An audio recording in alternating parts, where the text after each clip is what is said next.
வெங்கடேஸ்வர பெருமாள் அவங்களோட பிரதர்னு சொன்னீங்க. அந்த கடவுள் பத்தின ஏதாவது ஒரு சில விஷயங்கள் நம்ம நேயர்களுக்காக. சோ அந்த பிரதரோட பேர் வந்து உப்பிலியப்பன். அவருக்கு ஏன் உப்பிலியப்பன்னு பேர் வந்ததுன்னா, ஒரு ஸ்டோரி ஒன்று இருக்கு. அவருக்கு வந்து ரொம்ப சீக்கிரம் சின்ன வயசுல வந்து கல்யாணம் ஆச்சு. சோ அவரோட வைஃப் வந்து இன்னும் ரொம்ப எங்கா இருந்தாங்க. சோ அவங்க பேரு வந்து பூமி தேவின்னு பேரு. அவங்களுக்கு வந்து ஒரு 10 வயசு கீழே இருக்கும் போதே வந்து இந்த உப்பிலியப்பன் வந்து அவங்களை வந்து கல்யாணம் பண்ணிட்டாரு. அப்ப வந்து அந்த பூமி தேவியோட அப்பா வந்து சொன்னாரு, உப்பிலியப்பன் வந்து அவங்க அப்பாட்ட போய், ஓகே நான் கல்யாணம் பண்ணிக்கிட்டுமா உங்க பொண்ணுன்னு கேட்கும் போது, இல்ல என் பொண்ணுக்கு வந்து உப்பு போட்டு கூட சமைக்க தெரியாது, சோ பரவாயில்லையா அப்படின்னு கேட்கும் போது, ஓகே நான் இது மாதிரி நான் வந்து உப்பு இல்லாமே சாப்பிடுறேன் அப்படின்னு சொன்னதால அவர் பேர் வந்து உப்பிலியப்பன்.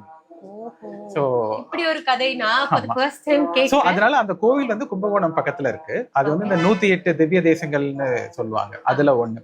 அந்த கோவில்ல இருக்கிற எந்த பிரசாதத்திலயுமே வந்து உப்பு இருக்காது. அங்க கொடுக்குற இந்த புளியோதரை ஆகட்டும், இல்ல முறுக்காகட்டும், வடையாகட்டும், எதுலையுமே வந்து உப்பு இருக்காது. ஆனா நீங்க அந்த கோவிலுக்குள்ள அதை சாப்பிட்டீங்கன்னா அந்த உப்பு இல்லைங்கிற ஒரு இதை வந்து உங்களுக்கு தெரியாது.